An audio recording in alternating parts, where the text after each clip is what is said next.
এটা সেকেন্ড পার্টে মানে সেকেন্ড টাইম আবার ব্লগ করছি, কারণ ব্লগটা অনেক লং হয়ে যাবে। তো এখন বেরোচ্ছি সিনেমা দেখতে, রক্তবীজ। বাহ, এখন বেরোচ্ছি সিনেমা দেখতে রক্তবীজ 2। কেমন লাগছে আমাকে জানিও। সকালবেলা তো সবাই পাইনি কেমন লাগছিল, তো কেমন লাগছে একটু জানিও। ষষ্ঠীর দুপুরের লুক জানি একটু ভাইব্রেন্ট হয়ে গেছে লাল। তো চলো বেরোই। দুজনে মিলে বেরিয়ে পড়েছি অনেকদিন বাদে, ছেলে মেয়েকে ঘরে রেখে। চলো এখন সিনেমা দেখতে যাচ্ছি রক্তবীজ 2। কাদের কাদের দেখা হয়ে গেছে একটু অবশ্যই কমেন্ট করে জানিও। যদিও অনেকে দেখে না, তবুও যারা রিল্যাক্স করতে ভালোবাসো তারা সিনেমাটা অবশ্যই পুজোর সময় দেখবে। তো চলো যাই। করে উঠছি অ্যাক্রোপলিস মলে, চলো যাই। চলো হলে ঢুকি, আবার পরে দেখা হচ্ছে হলের ভেতর।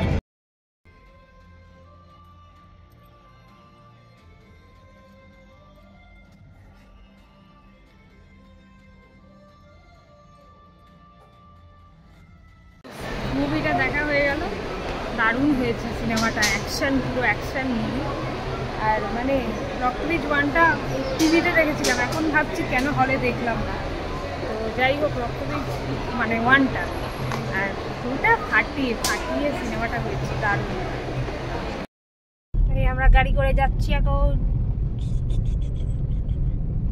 এই বাড়ি ফিরছি। চলো বাড়ি যাই, তারপরে আবার কথা হচ্ছে। বলে বাবা গুড ইভিনিং। এই যে চলে এসেছি বাড়ি, এই যে চা নিয়ে বসেছি, একটু চাটা খাই, তারপর আবার কথা হচ্ছে। স্ন্যাক্স একটু বানাচ্ছি ছেলে মেয়েদের জন্য, ম্যাগি। তো চলো বানিয়ে ফেলি। আবার ইভিনিংয়ে রেডি হয়ে বেরিয়ে পড়েছি, চলো ছেলে মেয়েকে নিয়ে যাই।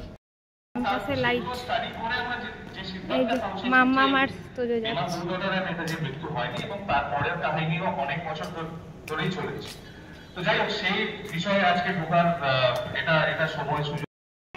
এই হচ্ছে আমাদের কমপ্লেক্সের ঠাকুর।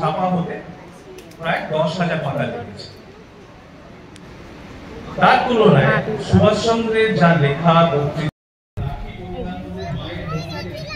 এই তো এখানে এসো তুমি আমার সাথে। আবার নামছে।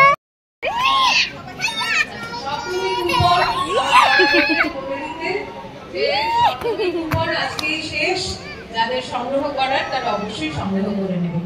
এবারে সৌরভের পালা।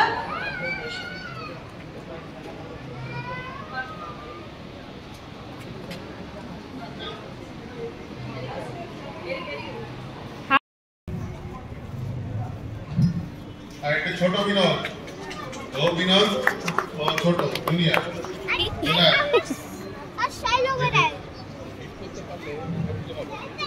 আর কেউ আছে?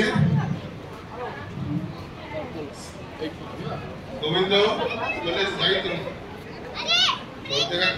মা সেজেছে আজকে ষষ্ঠীর লুক। এই যে বসে আছি, একটু প্রোগ্রাম দেখে চলে যাবো। ছেলে যা ঘোরাঘুরি স্টার্ট করেছে, কতক্ষণ দেখতে পারি।